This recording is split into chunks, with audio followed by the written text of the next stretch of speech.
ஒரு காலத்தில் பிரஷ்யா அப்படின்னு ஒரு தேசம் இருந்தது.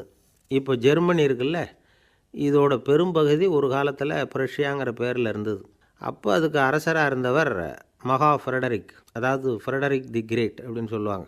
அந்த ராஜாவுக்கு ஒரு சந்தேகம். நாம் பல வகையான வரிகளை விதித்து வசூல் பண்ணுறோம், அப்படி பண்ணி வருமானம் குறைஞ்சிக்கிட்டே போகுதே, இதுக்கு என்ன காரணமாக இருக்கும்? இதுதான் அவருக்கு ஏற்பட்ட சந்தேகம். ஒரு சமயம் அந்த அரசர் தம்முடைய அமைச்சர்களையும் பிரபுக்களையும் தளபதிகளையும் கூப்பிட்டு ஒரு விருந்து வச்சார். விருந்து முடிஞ்சதும் அவங்கள பார்த்து இந்த சந்தேகத்தை கேட்டார். வரிகள் அதிகமாக விதித்து வருமானம் குறையறதுக்கு என்ன காரணம் அப்படின்னு கேட்டார். பல பேருக்கு இதுக்கு சரியாக பதில் சொல்ல தெரியல. அனுபவசாலியான ஒரு தளபதி எழுந்திருச்சார். அரசே, அது எப்படிங்கிறத இப்போ உங்களுக்கு காட்டுறேன்னார். உடனே ஒரு பெரிய பனிக்கட்டி ஒன்றை தன்னுடைய கையில் எடுத்தார். அதை அப்படியும் எப்படியும் திருப்பி பார்த்தார். அப்புறம் அடுத்தவர்கிட்ட கொடுத்தார். அவரும் அதை அப்படியும் இப்படியும் திருப்பி பார்த்துட்டு அடுத்தபடியாக இருந்தவர்கிட்ட கொடுத்தார்.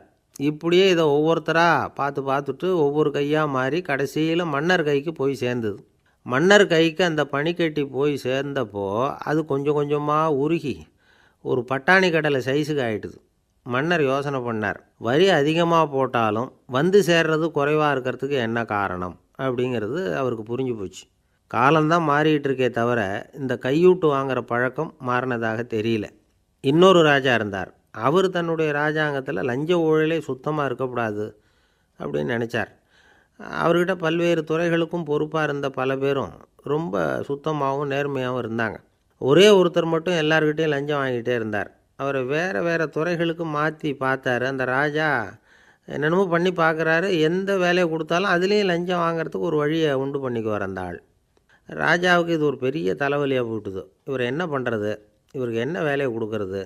கொஞ்சம் கூட லஞ்சம் வாங்கிறதுக்கு சான்ஸே இல்லாத ஒரு வேலையை கொடுக்கணும் அப்படின்னு திட்டம் போட்டார். ஒரு நாள் அவருக்கு அந்த உத்தரவும் போட்டுட்டார். அதாவது அவருக்கு என்ன வேலைன்னா, கடற்கரையில் தான் அவருக்கு ஆஃபீஸ். அங்கேயே இருந்துக்க வேண்டியது. தினமும் எத்தனை கடல் அலை கரையில் வந்து மோதுது அப்படிங்கிறத கணக்கெடுத்து ராஜாவுக்கு தெரிவிக்க வேண்டியது. இதுதான் அவருக்கு வேலை. பேசாமல் அலையை எண்ணிட்டு உட்காந்துருக்கிட்டோம், அப்போவாவது அவர் லஞ்சம் வாங்குகிற சந்தர்ப்பம் இல்லாமல் போயிடும் அவருக்கு அப்படின்னு நினச்சார் ராஜா. இந்த ஆள் கடற்கரைக்கு போய் டியூட்டியில் ஜாயின் பண்ணிக்கிட்டார். ஒரே மாதத்தில் அங்கே சொந்தமாக ஒரு பிரம்மாண்டமான மாளிகை கட்டிவிட்டார். ராஜாவுக்கு இது பெரிய ஆச்சரியமாக போச்சு. அலையை என்ற வேலையில் அந்த ஆள் எப்படி பணம் சம்பாதிச்சார் அப்படின்னு விசாரித்து பார்த்தார் அக்கம் பக்கத்தில். அந்த ஆள் என்ன பண்ணியிருக்கிறாருன்னா, கடற்கரையில் போய் பொறுப்பை ஏற்றுக்கிட்ட உடனே அங்கே இருந்த மீனவர்கள்கிட்ட எல்லாம் இந்த கரையில் வந்து ஒரு நாளில் வந்து மோதுகிற அலைகள் எத்தனை அப்படின்னு கேட்டிருக்காரு. அது எப்படிங்க தெரியும்னு இருக்காங்க அவங்க. தினமும் அந்த எண்ணிக்கை தெரியணும். நம்ம ராஜாவுக்கு தினமும் அறிக்கை அனுப்பணும், டெய்லி ரிப்போர்ட்டு. தவறுனா நீங்கள் இந்த கடலில் போய் மீன் பிடிக்கிறதுக்கு ராஜாவோட அனுமதி கிடைக்காது அப்படின்ட்டுருக்காரு. உடனே மீனவர்கள்லாம் பயந்து போட்டாங்க. கடலுக்கு போகிறதுக்கு அனுமதி இல்லைன்னா பட்டினி கிடக்கிறது மாதிரி ஆகிடுமே. மெதுவாக அந்த ஆளுக்கிட்ட போனாங்க. காதோட காதாக சொன்னாங்க, ஐயா, எங்களால் வந்து கடல் அலையை வந்து எண்ண முடியாது. தினமும் எங்களால் முடிஞ்சதை உங்களுக்கு பணமாக கொடுத்துட்றோம். நீங்கள் தான் ராஜா கிட்ட சிபாரிசு பண்ணி நாங்கள் தொடர்ந்து மீன் பிடிக்கிறதுக்கு அனுமதி வாங்கி கொடுக்கணும் அப்படின்னு வேண்டிக்கிட்டாங்க. பணம் தினமும் வந்து சேர ஆரம்பிச்சுட்டுது. பதவியில் மற்ற பதவியோட இந்த பதவி எவ்வளவோ மேல் அப்படின்னு நினச்சிட்டான் அந்த ஆள். அது மட்டும் இல்லை, தயவு பண்ணி என்னை இந்த இடத்த விட்டு மாற்றி விடாதீங்க சார் அப்படின்னு வேற கேட்க ஆரம்பிச்சிட்டானா. எனக்கு இது மட்டும்தான் சார் தெரியும், இதை தவிர வேறு எதுவும் தெரியாது அப்படின்னு சொல்லிக்கிட்டே காலம் தள்ளுறவங்க ரொம்ப பேர். அவங்களெல்லாம் கஷ்டப்பட வேண்டியிருக்கும். ஒருத்தர் தன்னுடைய தொழிலில் ரொம்ப கெட்டிக்காரராக இருக்கலாம். அதுக்காக எப்பவும் அதே ஞாபகத்தில் இருந்துக்கிட்டு உலகியல் அறிவு இல்லாமல் இருந்துடக்கூடாது. அது ஆபத்து. இதுக்காக நம்ம தாத்தா பாட்டிலாம் ஒரு கதை சொல்லுவாங்களே, கேள்விப்பட்டிருக்கீங்களா? ஒரு சமயம் ஒரு 4 பேர் சேர்ந்து வெளியூருக்கு பிரயாணம் போனாங்களாம். அந்த 4 பேர் எப்படி தெரியுமா? ஒருத்தர் வந்து வேதாந்தி, இன்னொருத்தர் சங்கீத வித்வான், 3வது ஆள் வைத்தியர், 4வது ஆள் ஜோசியர். இவங்க 4 பேரும் நண்பர்கள். அதனால் சேர்ந்து புறப்பட்டாங்க. வழியில் ஒரு ஊரில் தங்கினாங்க. இருட்டி போச்சு. அதனால் இன்றைக்கி ராத்திரி இங்கேயே தங்கி இருந்துட்டு நாளைக்கு புறப்படலாம் அப்படின்னு தீர்மானம் பண்ணாங்க. சாப்பாட்டுக்கு என்ன பண்ணுறது? அங்கேயே கடத்தெருவுக்கு போய் சாமான்லாம் வாங்கியாந்து சமைச்சி சாப்பிட்லாம்னு முடிவு பண்ணாங்க. 4 பேர் இருக்கிறதுனால ஆளுக்கு ஒரு காரியமாக செய்யலாம் அப்படின்னு வேலையை பிரிச்சுக்கிட்டாங்க. வைத்தியர் வந்து கரிகாய் வாங்க போனார், வேதாந்தி வந்து எண்ணெய் வாங்க போனார், ஜோசியர் வந்து பலசரக்கு வாங்க போனார், சங்கீத வித்வானுக்கு சமைக்கிற வேலை. எல்லாம் சரி. ஆனால் நடந்தது என்ன தெரியுமா? கடைத்தெருவுக்கு காய்கறி வாங்க போனார்ல வைத்தியர், அங்கே போய் மார்க்கெட்டில் பார்த்தார். ஒவ்வொரு கறிகாயாக எடுத்து பார்த்தார். இது பித்தம், உடம்புக்கு ஒத்துக்காது, இது வாயு, உடம்புக்கு ஒத்துக்காது அப்படின்னு ஒவ்வொன்றா தள்ளினார். கடைசியில் ஒன்றுமே தேரல, வெறுங்கையோடு திரும்பி வந்துக்கிட்டு இருக்கிறார். எண்ணெய் வாங்க போனார் வேதாந்தி, அவர் ஒரு தொன்னையில் எண்ணெயை வாங்கினார். பேசாமல் அதை எடுத்துகிட்டு வர வேண்டியது தானே, முடியல. அவருடைய வேதாந்த மூளை சிந்திக்க ஆரம்பிச்சுட்டுது. இந்த தொன்னைக்கு எண்ணெய் ஆதாரமா அல்லது எண்ணெய்க்கு தொன்னை ஆதாரமா அப்படிங்கிற ஆராய்ச்சியில் இறங்கினார். என்னாச்சு தெரியுமா? அப்படி கவுத்து பார்த்தார். வாங்கின எண்ணெய் பூராவையும் வழியில் கொட்டிவிட்டு வெறும் தொன்னையோடு வந்து சேர்ந்தார். பலசரக்கு வாங்க போனார் ஜோசியர். அவர் ஒரு வழியில் பார்த்தாரு. வழியில் வந்தவங்களெல்லாம் அங்கங்கே ஒரு மரத்தடியில் உட்கார வச்சு அவங்களுக்கெல்லாம் ஆர்வம் சொல்ல ஆரம்பிச்சிட்டார். அப்படி ஒவ்வொருத்தராக சொல்லி முடிச்சுட்டு கடைத்தருக்கு போய் சேர்ந்தார். இவர் அங்கே போய் சேர்றதுக்குள்ளே ரொம்ப நேரம் ஆகிட்டுது. கடையெல்லாம் பூட்டிவிட்டு போயிட்டாங்க. என்ன செய்கிறது? அவரும் வெறுங்கையோடு திரும்பி வந்து சேர்ந்தார். சரி, இவங்க கதை தான் இப்படி ஆச்சு. அங்கே சமைக்கிறதுக்காக உட்காந்துருந்தார் சங்கீத வித்வான். அவர் கதை என்னாச்சு தெரியுமா? அங்கே அவர் அடுப்பை பற்ற வச்சு ஒலையை கொதிக்க வச்சார். அதாவது ஒரு பானையில் தண்ணியை ஊற்றி அடுப்பில் வச்சார். அது கொதிக்க ஆரம்பிச்சிது.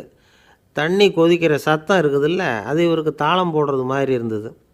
ஒரே குஷி, பாட ஆரம்பிச்சிட்டார். பாடிக்கிட்டே உற்சாகமாக கையில் இருந்த கரண்டியால் அந்த பானையில் தட்டினார், தாளம் போடுறதா நினச்சிக்கிட்டு. அவ்வளவுதான், பானை பட்டுன்னு உடஞ்சி போச்சு. தலையில் கையை வச்சுக்கிட்டு அவரும் உட்காந்துட்டார். எந்த தொழில் தெரிஞ்சாலும் சரி, அதை புத்திசாலித்தனமாக பயன்படுத்த தெரியலன்னா ஆபத்து தான். அதுக்காக தான் இந்த கதை. ஒரு பஸ்ஸு டிரைவர் ரொம்ப கெட்டிக்காரரு. பஸ்ஸை ரொம்ப திறமையாக ஆபத்து இல்லாமல் ஓட்டினதுக்காக பரிசுலாம் வாங்கினவர். அவரே ஒரு படகு ஓட்டுறதுக்காக அழைச்சிட்டு போயிருக்கிறாங்க, மோட்டார் படகு. அதையும் ரொம்ப திறமையாக தான் ஓட்டிகிட்டு போயிருக்கிறாரு. நடுக்கடலில் போனதும் படகு நின்று போச்சு. மோட்டாரில் ஏதோ கோளாறு. என்ன செய்யலாம் அப்படின்னு அந்த டிரைவரை கேட்டிருக்கிறாங்க படகுல இருந்தவங்கெல்லாம்.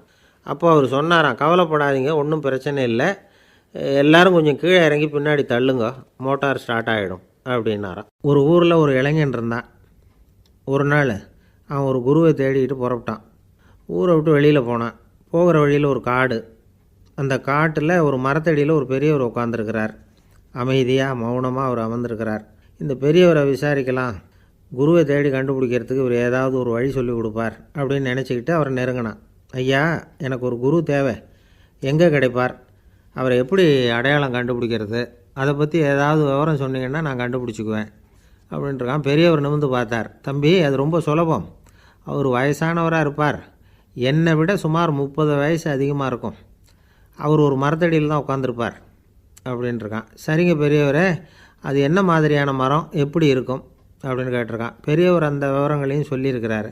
அது மட்டும் இல்லை, சந்திக்கிற நாள், நேரம், வினாடி முதற்கொண்டு எல்லா விவரங்களையும் துல்லியமாக சொன்னாராம். இவ்வளவு விவரங்களை இவரால் எப்படி சொல்ல முடியுது அப்படின்னு இவனுக்கு ஆச்சரியம். இருந்தாலும் அந்த பெரியவர் கடைசியாக ஒரு விவரம் சொன்னார்.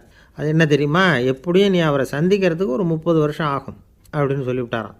ரொம்ப நன்றிங்க பெரியவரே அப்படின்னு சொல்லிவிட்டு அந்த இளைஞன் புறப்பட்டுருக்கான். இப்போ அவனுக்கு குரு பற்றின விவரம் எல்லாம் கிடச்சிட்டுது, சந்திக்கிற நேரமும் தெரிஞ்சுட்டுது. ஆனால் 30 வருஷம் அவரை தேடி அலைய வேண்டியிருக்குமே. அவன் தேட ஆரம்பித்தான். காடு மலை எல்லாம் சுற்றி அலைஞ்சான். பல வருஷங்கள் தேடினான், அழுத்து போயிட்டான். கடைசியில் அவனுக்கும் வயசாகிட்டுது. கடைசியில் தன்னுடைய சொந்த ஊருக்கே திரும்பி போய்கிட்டு இருந்தான். அங்கே ஒரு மரத்தடியில் அவன் தேடிக்கிட்டு இருந்த குருநாதர் கிடைச்சார். யார் அவருன்னா, 30 வருஷத்துக்கு முன்னாடி வழி சொல்லி கொடுத்தாருல அதே பெரியவர். அவருக்கு இப்போ 30 வயசு அதிகமாக இருந்தது. அதே மரம். அன்னைக்கு பெரியவர் சொன்ன அடையாளம் இப்போ பொருத்தமாக இருந்தது. இப்போ அந்த பெரியவர் சொன்னார், சரியாக வந்து சேர்ந்துட்டேன், வா, உனக்காக தான் நான் இவ்வளவு காலமும் காத்துக்கிட்டு இருந்தேன் அப்படின்னாராம். என்ன சொல்கிறீங்கன்றிருக்கான். 30 வருஷத்துக்கு முன்னாடி என்கிட்ட வந்தியே, அப்போவே என் காலம் வந்து முடிஞ்சு போயிருந்தது. அப்போவே என்ன உனக்கு அடையாளம் தெரியல, அதனால் இவ்வளவு காலம் உனக்காக காத்துட்ருக்கும்படி ஆகிட்டுது அப்படின்னாராம். ஐயா, அப்போவே நீங்கள் சொல்லியிருக்கலாமே, இதுதான் 30 வருஷம் கழித்து நீ சந்திக்க போகிற இடம், நான் தான் உன்னுடைய குரு அப்படின்னு சொல்லியிருக்கலாமே அப்படின்ட்டுருக்கான். அந்த பெரியவர் சிரிச்சுக்கிட்டே இதுக்கு பதில் சொன்னாராம். நான் எவ்வளவோ விவரமாக தான் சொன்னேன், நீ சரியாக புரிஞ்சிக்கல. காரணம், அப்போ நீ போதுமான அளவுக்கு பக்குவம் பெற்றிருக்கவில்லை. அதனால் புரியும் சக்தி இல்லாமல் போயிட்டுதப்போ 30 ஆண்டு காலம் நீ அலைஞ்சி தெரிஞ்சிருக்கிற. அது காரணமாக இப்போ உனக்கு அந்த பக்குவம் வந்துட்டுது. அதனால தான் அடையாளம் காண முடிஞ்சுது, நானே உன்னுடைய குரு அப்படின்னாராம். இதிலேருந்து என்ன தெரியுதுன்னா, ஆன்மீகத்தில் மாணவனாக சேர்றதுக்கு கூட ஒரு பக்குவத்தன்மை தேவைப்படுது. ஒரு பெரிய ஞானி, அவர்கிட்ட சீடனாக இருக்க ஒருத்தன் வந்தான், எதிரில் நின்னான். ஞானி அவனை வெகு நேரம் உற்று பார்த்தார். அப்புறம் சொன்னார், சீடனாக இருக்கிறது ரொம்ப சிரமம்னார். நான் தயாராக இருக்கிறேன்னா. அது இன்னமும் சிரமமாச்சே, இங்கே குருவாக இருக்கிறது மட்டுமே சுலபம் அப்படின்னாராம். அப்படின்னா நான் குருவாகவே ஆயிடுறேன் அப்படின்னானா. இது போலவே இந்த காலத்தில் கதை ஒன்று உண்டு. ஒரு பள்ளிக்கூடத்தில் வகுப்பு ஆசிரியர் மாணவனை திட்டிக்கிட்டு இருந்தார். டேய், நீ 100க்கு 10 மார்க்கு தான் வாங்கிக்கிட்டு இருக்க. இவ்வளவு மோசமாக நீ படித்தா கடைசியில் மாடு மேய்க்கிறது கூட லாய்க்கு இல்லாதவனா ஆகிடுவேன். அதுக்கப்புறம் என்ன செய்ய போகிறேன் அப்படின்னாராம். பையன் தலையை சொரிஞ்சிக்கிட்டே சொன்னானா, சார் அப்படின்னா ஒன்று செய்கிறேன் அப்படின்னானா. இவர் கேட்டிருக்கார், என்ன செய்ய போகிறேன்னு. வேறு என்ன சார், உங்களை மாதிரி ஒரு ஆசிரியர் ஆகிடுறேன் அப்படின்னானா. இமயமலை அடிவாரத்தில் ஒரு மடம். அங்கே ஒரு சன்னியாசி இருந்தார். அவர்கிட்ட ஒருத்தர் வந்தார். சுவாமி, ஆசையை உதற நினைக்கிறேன், முடியல, ஒட்டிக்கிட்டே வருது அப்படின்னாராம். இப்படி உட்கார, ஒரு கதை சொல்கிறேன் அப்படின்னு சொல்லி அவர் சொல்ல ஆரம்பித்தாராம். அவர் சொன்ன கதை என்னென்னா, ஒரு ஊரில் ஒரு ஆள் இருந்தான். அவன் பேர் குப்புசாமி. அவங்ககிட்ட எப்பவும் ஒரு பழைய தொப்பி இருக்கும், விடவே மாட்டான். அதனால் அவனை எல்லோரும் தொப்பி சாமி அப்படின்னு தான் கூப்பிடுறது வழக்கம். ஒரு புது தொப்பி வாங்கிக்கப்படாதாப்பா அப்படின்னு நண்பர்கள்லாம் சொல்லி பார்த்தாங்க. பணத்துக்கு எங்கே போவேன் அப்படின்னு விட்டானா. பணம் வச்சுருக்கான், செலவு பண்ண மனசு வரல. மகா கஞ்சன். பழைய பாட்டில்கள்லாம் வாங்கி விற்றுக்கிட்டு இருந்தான். அப்படி ஒரு தடவை பழைய கண்ணாடி சாமான்களை ஏலத்தில் எடுத்தப்போ அதில் ஒரு அருமையான சென்ட்டு பாட்டில் கிடச்சிது. உடனே ஒரு ஐடியா பண்ணான். அந்த சென்ட்டை சின்ன சின்ன பாட்டில்களில் அடைச்சி ஜன்னல் ஓரமாக அடுக்கி வச்சுட்டான். அதை விற்றா நிறைய பணம் கிடைக்குமே. அதனால் இதுக்கு இடையில் ஒரு நாள் அவன் அப்படியே உட்காந்துருந்தான். அந்த நேரம் நண்பன் வந்தான். ஏண்டா, உன் பழைய தொப்பியை மாற்றப்படாதா? ஊரில் எல்லோரும் கேலி பேசுகிறாங்களே உன்னை தொப்பி சாமின்னு அப்படின்னு சொல்லி கேட்டிருக்கான். இந்த சென்ட்டு பாட்டில் விற்றதும் பணம் வரும், அதுக்கப்புறம் பார்க்கலாம் அப்படின்னு நானா. இவன் சரி வா, நீச்சல் குளத்துக்கு போயிட்டு வருவோம் அப்படின்னு கூப்பிட்ருக்கான் நண்பன். 2 பேரும் போனாங்க. அதே நேரம் அந்த ஊர் நீதிபதியும் அங்கே குளிக்க வந்தாராம். அவர்கிட்ட இருந்தது விலை வசந்த ஒரு புது தொப்பி.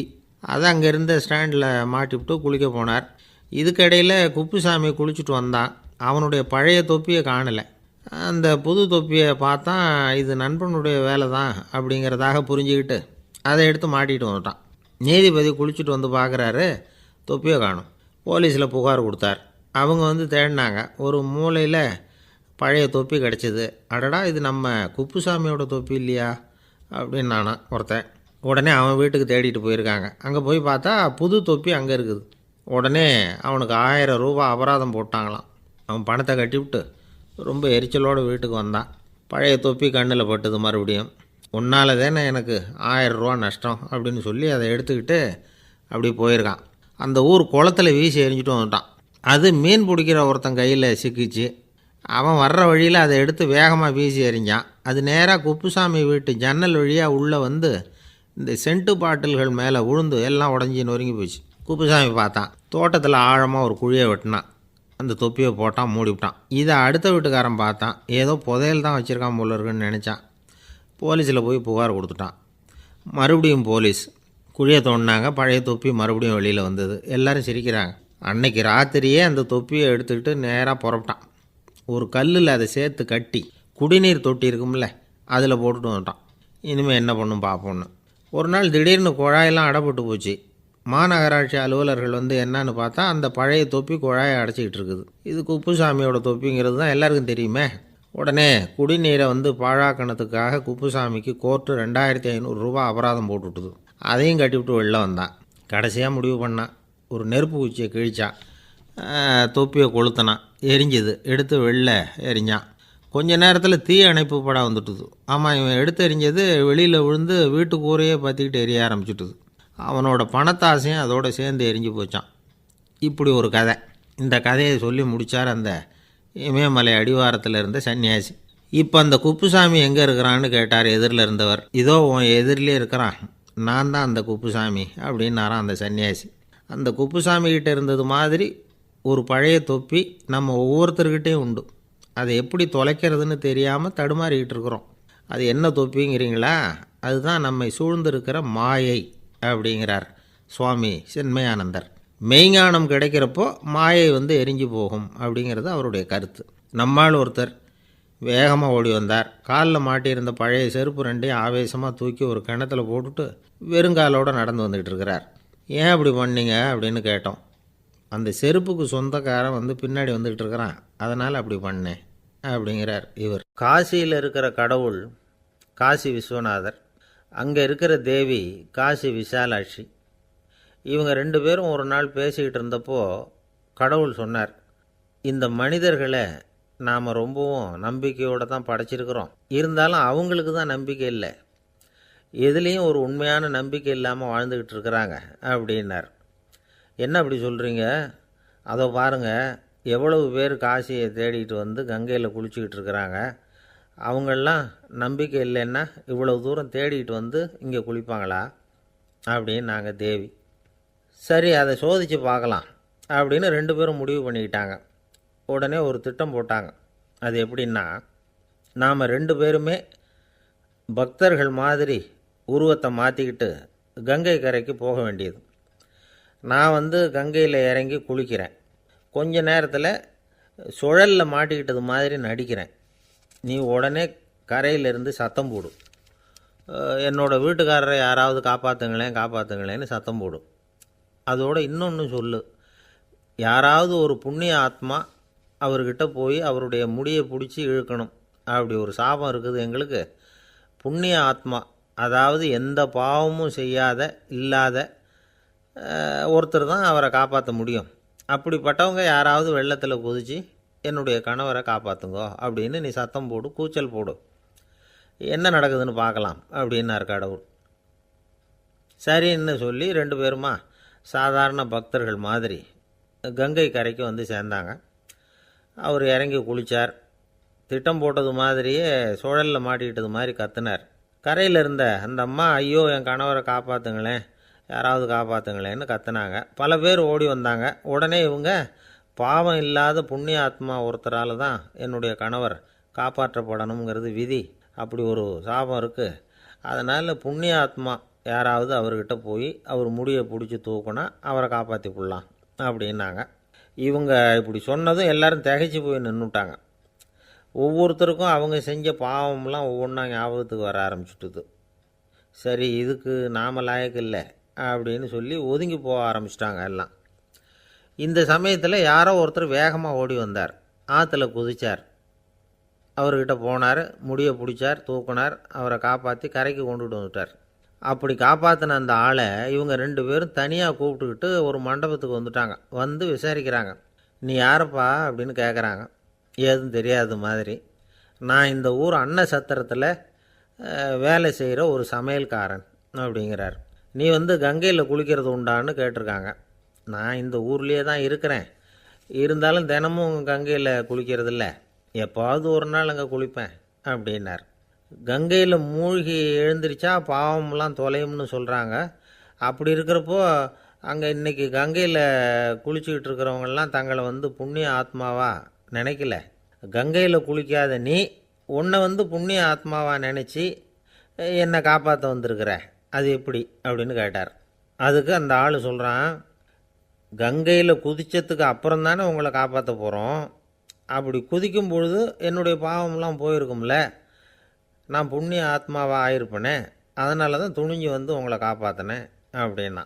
கடவுளும் தேவியும் அவனுக்கு வந்து காட்சி கொடுத்தாங்களாம். இப்படி ஒரு கதை உண்டு. அதாவது கங்கையில் குளிச்சுக்கிட்டு இருக்கிறவங்களுக்கே தங்களுடைய பாவம் போகுங்கிற நம்பிக்கை பரிபூர்ணமாக இல்லை, குளிக்காத ஒருத்தனுக்கு அந்த நம்பிக்கை இருந்தது. அதனால் அவனால் கடவுளை பார்க்க முடிஞ்சுது. கடவுளை வந்து நாமளும் பார்க்க முடியுமா முடியாதா அப்படிங்கிற குழப்பம்லாம் நமக்கு வேண்டியதில்லை. நம்பிக்கையோடு வாழணுங்கிற உண்மையை மட்டும் இந்த கதையிலேருந்து புரிஞ்சுக்கிட்டால் போதும். ஏன்னா இந்த கதையை கேட்டுட்டு ஒரு நண்பன் குதர்க்கமாக ஒரு கேள்வி கேட்டான். ஏன் சார், கங்கையில் குளித்தா பாவம் போயிடும்னு சொல்கிறீங்களே, நான் எனக்கு வேண்டாத ஒருத்தனை அழைச்சிட்டு போய் கங்கையிலேயே தள்ளி விட்டுட்டு அதுக்கப்புறம் அங்கேயே முழுக்க போட்டுட்டு நான் செஞ்ச பாவத்தை வந்து அதுலேயே கழுவி விட்டுட்டு மறுபடியும் உங்ககிட்ட வந்துடுறேன்னு வச்சுக்கோங்க, நீங்கள் என்னை வந்து புண்ணிய ஆத்மான்னு ஏற்றுக்குவீங்களா அப்படிங்கிறான். ஆள் கொஞ்சம் ஆசைந்தான், நம்மளே அங்கே அழைச்சிட்டு போனாலும் போயிடுவான். வாழ்க்கையில் சில சந்தர்ப்பங்களில் நாம் வந்து சில அவமானங்களை சந்தித்தே தீர வேண்டியிருக்கு. என்ன பண்ணுறது, காலம் அப்படி. அவமானப்படுறவங்க உடனே அடங்கி போய்டுறது தான் உலக வழக்கம். அவமானப்பட்டால் உடனே சீறி எழறவங்களும் உண்டு. ஆனால் அதையே ஒரு சவாலாக எடுத்துக்கிட்டு முன்னுக்கு வர்றவங்களும் சில பேர் இருக்கிறாங்க. அவங்க ரொம்ப அபூர்வம். இன்றைக்கி மனோதத்துவ நிபுணர்கள்லாம் என்ன சொல்கிறாங்க தெரியுமா? அவமானப்பட்டுட்டா உடனே அடங்கி போயிடக்கூடாதான். அதையே ஒரு சவாலாக எடுத்துக்கிட்டு மனசில் ஒரு வைராக்கியத்தோடு முயற்சி பண்ணினா வாழ்க்கையில் எல்லாரும் முன்னேறலாமா. அவமானங்கிறத நாம் வைராக்கியமாக மாற்றிக்கணும். அதுதான் வெற்றிக்கு வழி. ராமர் இந்த பூமியில் பிறந்ததே ஒரு வைராக்கியத்தினால தான் சார் அப்படின்னார் ஒருத்தர். எப்படிங்க அது அப்படின்னு கேட்டேன். அவர் சொன்னார், தசரதருக்கு ராமர் குழந்தையாக பிறக்கணும், அப்போ தான் இங்கே இருக்கிற கஷ்டங்கள்லாம் நீங்கும் அப்படின்னு சர்வ லோகமும் எதிர்பார்த்துக்கிட்டு இருக்குது. ஆனால் அவர் எப்போ பிறப்பார் அப்படின்னு யாருக்கும் தெரியல. அந்த காரியம் சீக்கிரம் நடக்கணுமே, அதுக்கு என்ன பண்ணுறது? நாரதர் வந்தார் ஒரு நாள் தசரதரை தேடி. தசரதா, உனக்கு ஒரு செய்தி தெரியுமான்னு ஆரம்பித்தார். அவர் எப்பவும் இப்படித்தானே ஆரம்பிக்கிறது வழக்கம். என்ன விஷயம்னு கேட்டார் தசரதர். தசரதா, நீ அடிக்கடி உன்னோட தேரில் ஏறிக்கிட்டு தேவலோகத்துக்கு போகிற, அங்கே போகிற வர்ற எல்லாம் பண்ணிகிட்ருக்க, எல்லாம் சரி. தேவலோகத்துலேயும் உன்னை நல்லபடியாக தான் வரவேற்கிறாங்க. தேவேந்திரன் உன்னை பிரியமாக அழைச்சிட்டு போய் தன்னுடைய அரியாசனத்திலேயே தனக்கு பக்கத்திலேயே உட்கார வைக்கிறான். நீயும் சந்தோஷமாக உட்காந்து பேசிவிட்டு வந்துடுற. ஆனால் நீ இங்கே வந்ததுக்கு அப்புறம் அங்கே என்ன நடக்குது தெரியுமா உனக்கு அப்படின்னாரான் நாரதர். என்ன நடக்குது எனக்கு ஒன்றும் தெரியலையே அப்படின்னாரான் தசரதர். நாரதர்கிட்ட கிட்டத்தில் கேட்டிருக்கார், கொஞ்சம் சொல்லுங்கள் என்னது அப்படின்னு. அவர் நெருங்கி வந்தாரான் நாரதரும். மெதுவாக அவர் காதோட காதாக சொன்னாராம். அதாவது நம்ம பாஷையில் சொல்லப்போனால் பற்ற வைக்கிறார். நீ அங்கே தேவேந்திரங்கிட்ட உட்காந்து பேசிவிட்டு வந்த பிறகு நீ அங்கே உட்காந்துருந்த அரியாசனத்தை தண்ணி ஊற்றி கழுவி சுத்தப்படுத்துகிறாங்க. நீ என்ன அந்த அளவுக்கு சுத்தம் இல்லாத ஆளா? தினம் குளிக்காமையாக இருக்கிற அப்படின்னாராம். தசரதருக்கு இது ரொம்ப அவமானமாக போயிட்டுது.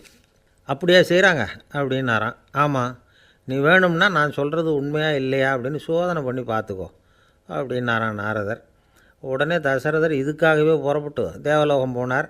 அங்கே வழக்கம் போலவே இவரை கூப்பிட்டு உட்கார வச்சு பேசிக்கிட்டு இருந்தான் தேவேந்திரன். கொஞ்ச நேரம் பேசிக்கிட்டு இருந்துட்டு சரி நான் கிளம்புறேன்னு புறப்பட்டார். சரி, அவனும் வாசல் வரைக்கும் வழி அனுப்பி வச்சுட்டு உள்ளே போயிட்டான். தசரதர் வெளியில் கொஞ்சம் நேரம் மறைஞ்சி இருந்துட்டு மெதுவாக உள்ளே எட்டி பார்த்தார் என்ன நடக்குதுன்னு. நாரதர் சொன்னது உண்மைதான். தசரதர் உட்காந்துருந்த ஆசனத்தை அங்கே 2 தேவர்கள் கழுவி சுத்தப்படுத்திக்கிட்டு இருக்கிறாங்க. தசரதரால் இதை தாங்கிக்க முடியல. அவருக்கு ரொம்ப அவமானமாக போச்சு. நேராக கிடுகிடுன்னு தேவேந்திரங்கிட்டே போனார். நான் உட்காந்துருந்த இருக்கையை சுத்தம் பண்ணுறியே, நான் என்ன அந்த அளவுக்கு பாவியா அப்படின்னு கேட்டார். ரொம்ப கோபமாக கேட்டார். தசரதரே, மனுஷனுக்கு 3 கடன்கள் உண்டு. தேவகடன், ரிஷி கடன், பித்ரு கடன். இதை தீர்க்காதவன் பாவியாகிறான். இதில் மகனை பெறுவதால் தான் பித்ரு கடன் தீரும். உனக்கு மகன் கிடையாது, அதனால் நீ பாவியாகிற. பாவி உட்காந்துருந்த இடம்ங்கிறதுனால அதை சுத்தம் செய்ய வேண்டியது எங்கள் கடமை அப்படின்னு நானான் தேவேந்திரன். இந்த இடத்துல தசரதருக்கு ஏற்பட்ட அவமானம் ஒரு வைராக்கியமாக மாறிச்சு. தேவேந்திரனே கேட்டுக்கோ, ஒரு மகனை பெற்ற பிறகு தான் இந்த சபையில் மறுபடியும் அடி எடுத்து வைப்பேன் அப்படின்னு சொல்லிவிட்டு போயிட்டாரான். போய் புத்திர காமேஷ்டி யாகம் பண்ணார். புத்திரர்கள் பிறந்தார்கள். இந்த கதையில் உள்ள கருத்து என்னென்னா, தேவேந்திரன் தசரதரை அப்படி அவமானப்படுத்தலைன்னா அவருக்கு இப்படி ஒரு வைராக்கியம் பிறந்திருக்குமா? யோசித்து பார்க்கணும். நமக்கு ஏற்படுகிற சில அவமானங்களையும் வைராக்கியமாக மாற்றிக்குவோம். அப்படி மாற்றிக்கிட்டோம்னா வாழ்க்கையில் முன்னேறலாம். நம்ம ஆளுங்க சில பேர் அவமானத்தை வைராக்கியமாக மாற்றிக்கிறது எப்படி தெரியுமா? நம்மக்கிட்ட ஒரு பையன் சொன்னான், எங்கள் அப்பா என்னை எல்லாருக்கும் முன்னாடி வச்சு திட்டிவிட்டார், பொறுப்பு இல்லாமல் ஊர் சுற்றுறேன்னு சொல்லி அவமானப்படுத்தி விட்டார். இனிமேல் நீ என் முகத்திலேயே முழிக்காதரா போடான்னு வேறு சொல்லிவிட்டார். எனக்கு ரோஷம் வந்துட்டுது. அந்த அவமானத்தை வைராக்கியமாக மாற்றிக்கிட்டேன். அன்னையிலேருந்து அவர் முகத்திலேயே முழிக்கிறது இல்லை அப்படின்னா. அப்படியான்னு கேட்டோம். ஆமாங்க, அவர் வீட்டில் இல்லாத நேரமாக பார்த்து உள்ளே சமையல் கட்டுக்கு போய் சாப்பிட்டுட்டு நைஸாக வெளியில் வந்துடுவேன் அப்படிங்கிறான் அவன். ஜவஹர்லால் நேரு பிரதமராக இருந்த சமயம் அவர் ஒரு தடவை சென்னைக்கு வந்திருக்கிறார். இங்கே சில முக்கிய நிகழ்ச்சிகளில் கலந்துக்கிறதுக்காக வந்திருந்தார். ஆளுநர் மாளிகையில் ஒரு நாள் ராத்திரி தங்கி மறுநாள் புதுடெல்லி புறப்படுறதாக ஏற்பாடு. நிகழ்ச்சியிலெல்லாம் முடிச்சுக்கிட்டு ஆளுநர் மாளிகையில் தங்கியிருக்கிறார். அன்றைக்கு இரவு படிக்கிறதுக்கு ஒரு முக்கியமான புத்தகம் அவருக்கு தேவைப்பட்டது. அந்த சமயத்தில் உலக அளவில் ஒரு முக்கியமான பொருளாதாரம் சம்பந்தமான ஒரு புத்தகம் வெளியாகி இருக்கிற விஷயம் அவருக்கு தெரியும். அந்த புத்தகம் மெட்ராஸுக்கு வந்திருக்குமா, அது இங்கே கிடைக்குமா அப்படின்னு விசாரிச்சிருக்கிறார் நேருஜி. அவர் இப்படி கேட்ட உடனே அங்கே இருந்தவங்கெல்லாம் ரொம்ப பரபரப்பாக செயல்பட ஆரம்பிச்சிட்டாங்க. முக்கியமான இடங்கள்ல எல்லாம் விசாரிச்சிருக்கிறாங்க, அந்த புத்தகம் உங்ககிட்ட இருக்கான்னு. சென்னையில் உள்ள கன்னிமாரா நூல் நிலையத்துக்கு எப்படியும் அந்த புத்தகம் வந்திருக்கணும் அப்படின்னு ஒரு நம்பிக்கை. அங்கே விசாரித்தாங்க. அந்த புத்தகம் 2 நாளைக்கு முன்னாடி தான் அங்கே வந்திருக்குது அப்படிங்கிற விஷயம் தெரிஞ்சுது. உடனே எல்லோரும் அங்கே ஓடினாங்க. அவங்களுக்கு இன்னொரு சந்தேகம், புத்தகம் வந்திருக்கு சரி, அது இந்த சமயத்தில் வேறு யாரும் படிக்கிறதுக்கு எடுத்துகிட்டு போயிருக்கக்கூடாதே அப்படிங்கிற சந்தேகம் இருந்தாலும் மனசுக்குள்ளே ஒரு தைரியம். இப்படி ஒரு புத்தகம் வெளிவந்திருக்கிற விஷயமே நேருஜி சொல்லி தான் நமக்கே தெரியும். அதுவும் இல்லாமல் உலக பொருளாதாரம் சம்பந்தமான ஏதோ ஒரு புத்தகம் அது. அதை போய் இந்த நேரத்தில் அவ்வளவு ஆர்வமாக யார் எடுத்துகிட்டு போயிட போகிறாங்க அப்படிங்கிற தைரியம். இந்த தைரியத்தோடு அந்த நூல் நிலையத்துக்கு ஓடினாங்க. புத்தகத்தை தேடினா அது கிடைக்கல. யாரோ எடுத்துகிட்டு போயிருக்கிறாங்க. நேருவுக்கு மட்டுமே தெரிஞ்சிருந்த அந்த புத்தகம் பற்றின விஷயம் சென்னையில் வேறு ஒருத்தருக்கும் தெரிஞ்சிருக்குது. உடனே எல்லோரும் பரபரப்பாக அந்த அதுக்குன்னு இருக்கிற ரிஜிஸ்டர் இருக்குல்ல, பதிவேடு, அதை புரட்டி பார்க்குறாங்க யார் எடுத்துகிட்டு போகிறாங்கன்னு தெரிஞ்சுக்கிறதுக்காக. எடுத்துகிட்டு போனவங்க அதில் கையெழுத்து போட்டிருப்பாங்கல்ல, அதை பார்த்து யாருன்னு தெரிஞ்சுக்கலாம் அப்படிங்கிறதுக்காக தான் அதை புரட்டுறாங்க. அதோ அந்த புத்தகத்தோட பேர் பக்கத்தில் அதை எடுத்துக்கிட்டு போனவங்க கையெழுத்து உத்து பார்க்குறாங்க எல்லாரும். அதில் போட்டிருக்குது பேர் CN அண்ணாதுரை அப்படின்னு எழுதியிருந்தது. அவர் தான் பேரறிஞர் அண்ணா. நேரு படிக்க விரும்பின ஒரு புத்தகத்தை அதே நேரம் படிக்க விரும்பின இன்னொரு தலைவர் இவர். படிக்கிறதுல அவருக்கு இருந்த ஆர்வத்தை நாம் தெரிஞ்சுக்கணும்னா அதுக்கு எவ்வளவோ சம்பவங்கள் இருக்குது. கடைசி காலத்தில் அவர் அடையாறு மருத்துவமனையில் படுத்திருக்கிறார். அவருக்கு ஒரு முக்கியமான அறுவை சிகிச்சை செய்ய வேண்டியிருக்குது அவசரமாக. அமெரிக்காவிலேருந்து டாக்டர் மில்லர் வந்திருக்கிறார். அவர்கிட்ட கேட்குறார், டாக்டர் நாளைக்கே அறுவை சிகிச்சை செய்ய போகிறீங்களா அப்படின்னு. ஆமாங்கிறார் டாக்டர் மில்லர். நாளைக்கு மறுநாள் செஞ்சுக்கிறேனே அப்படின்னாரான் அண்ணா. ஏன் ஏதாவது நாள் பார்க்குறீங்களான்னு கேட்டிருக்கார். இல்லை, ஒரு புத்தகத்தை படிச்சுக்கிட்டு இருக்கிறேன், அதை நாளைக்குள்ளே முடிச்சிருவேன், அதுக்கப்புறம் நான் இறந்தாலும் கவலை இல்லை அப்படின்னாரான் இவர். அவர் தான் அறிஞர் அண்ணா. சங்ககால நூல்கள்லேருந்து சமீபத்தில் வந்த நூல்கள் வரைக்கும் எல்லாம் அவர் படிச்சிருக்கிறார். ஒரு திருமண விழாவில் அவர் பேசும்பொழுது சொன்ன விஷயம் இது. சங்க காலத்தில் காதலியை மணக்க விரும்புகிறவனுக்கு அவனுடைய தந்தை வீர சோதனைகள்லாம் வைப்பார். போய் புலிப்பல் கொண்டுக்கிட்டு வா, அப்போ தான் என் பொண்ணை கொடுப்பேன் அப்படின்னு சொல்லுவார். காதலன் உடனே காட்டுக்கு போவான், ஒரு புலியை கொன்று அதனுடைய பல்லை கொண்டுக்கிட்டு வருவான். அதை வீர பதக்கத்தில் பதித்து அவனுக்கு மாமனார் சூட்டுவார் கல்யாண சமயத்தில். இப்போலாம் காதலன் கிட்ட அப்படி சொல்ல முடியாது. இப்போலாம் காதலன்கிட்ட காட்டுக்கு போய் புலிப்பல் கொண்டுக்கிட்டு வான்னு யாராவது சொன்னால் புலி தான் மாப்பிள்ளையாக வந்து சேரும் அப்படின்னார். ஒரு கடைக்கு போனேன், 5 ரூபா பணத்தை எடுத்து கொடுத்தேன். ஒரு தினசரி பத்திரிகையை கேட்டேன். அவர் உடனே அங்கே அடுக்கி வச்சுருந்த பத்திரிகையில் ஒன்று எடுத்து என் கையில் கொடுத்தார். வாங்கிக்கிட்டேன். மீதி பணத்தை எடுத்தார். அதையும் என் கையில் கொடுக்கணும்ல, கொடுக்கல. எதிரில் இருந்த பலகையில் வச்சு எடுத்துக்க சொன்னார். எப்பவும் அவர் அப்படி தான் பண்ணுவார். நானும் எடுத்துக்கிட்டு வந்துடுவேன். இவர் ஏன் இப்படி பண்ணுறாருங்கிறது எனக்கு ரொம்ப நாளாக ஒரு சந்தேகம். ஒரு நாள் அவர்கிட்டயே இதை கேட்டுவிட்டேன். ஏங்க, நீங்கள் உங்கள் கடைக்கு வந்து பொருள்கள் வாங்குறவங்களுக்கு நீங்கள் பாக்கி சில்லறையை கொடுக்குறப்போ பலகையில் வச்சு விட்றீங்க, கையில் கொடுக்க மாட்டேங்கிறீங்களே, ஏன் அப்படின்னு கேட்டேன். காசை கையில் கொடுத்தா நம்மக்கிட்ட இருக்கிற லட்சுமி போயிடுவா சார் அப்படின்னார். அதாவது பணம் செலவாயிடும் அப்படின்னு அர்த்தமா. இன்னொரு நண்பர், அவர் ஒரு நாள் வழக்கத்துக்கு மாறாக ரொம்ப சோகமாக உட்காந்துருக்கிறார். ஏங்க என்னாச்சு, ஏன் இப்படி கப்பலே கவிழ்ந்தது மாதிரி உட்காந்துருக்குறீங்க அப்படின்னு கேட்டேன். கப்பலே கவிழ்ந்திருந்தா கூட நான் இப்படி கவலைப்பட மாட்டேன் சார், வேறு ஒன்று நடந்து போச்சுன்னார். என்னன்னு கேட்டேன். என் உச்சந்தலையில் பல்லி ஒன்று விழுந்துட்டுதுன்னார். அதுக்காகவா இப்படி அப்படின்னு ஆச்சரியப்பட்டேன். ஆமாங்க, பல்லி உச்சந்தலையில் விழுந்தால் பலன் என்னன்னு பஞ்சாங்கத்தில் பார்த்தேன், மரணம்னு போட்டிருக்கு அப்படின்னு சொல்லிவிட்டு அவர் தொடர்ந்து கவலைப்பட ஆரம்பிச்சிட்டார். இப்படியும் ஒருத்தர், என் கூட வேலை பார்க்குற ஒருத்தர் எப்படி தெரியுமா, தினமும் வலது காலை வச்சு தான் ஆஃபீஸுக்கு உள்ளே நுழைவார். என்றைக்காவது தவறுதலாக இடது காலை வச்சு உள்ளே வந்துட்டார்னா அன்னைக்கு பூரா மனசு சங்கடப்படுவார், எந்த வேலையும் சரியாக ஓடாது.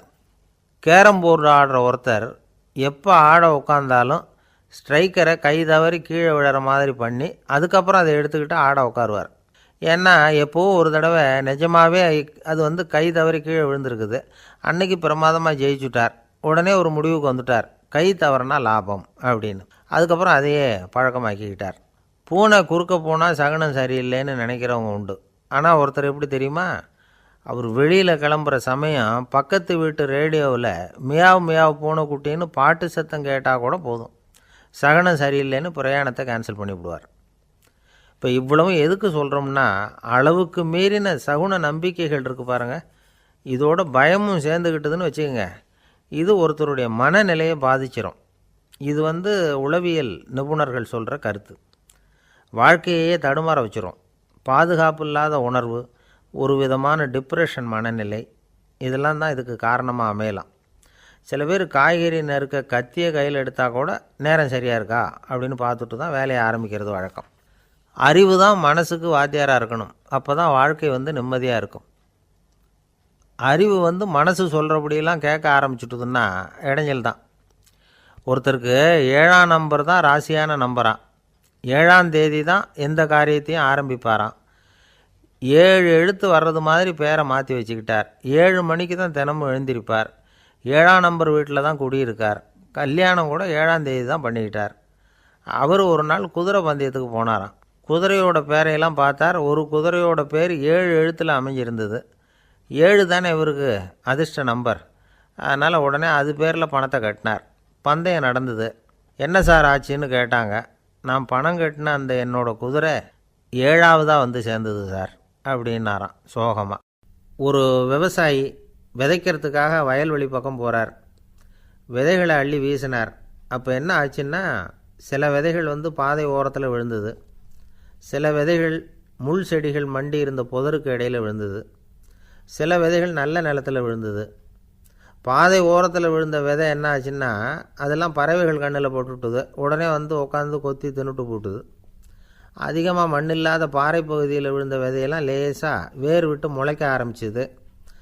அதுக்கப்புறம் வேர் கீழேயும் ஆழமாக போக முடியல, மேலேயும் சூரிய வெப்பம் அதிகம் தாங்க முடியல, எல்லாம் காஞ்சி கருகி போட்டுது.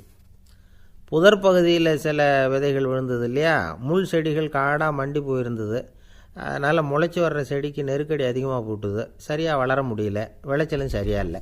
நல்ல நிலத்தில் விழுந்த விதைகள் மட்டும் நல்லா முளைச்சிது, நல்லா வளர்ந்தது, விளைச்சலும் பிரமாதமாக இருந்தது.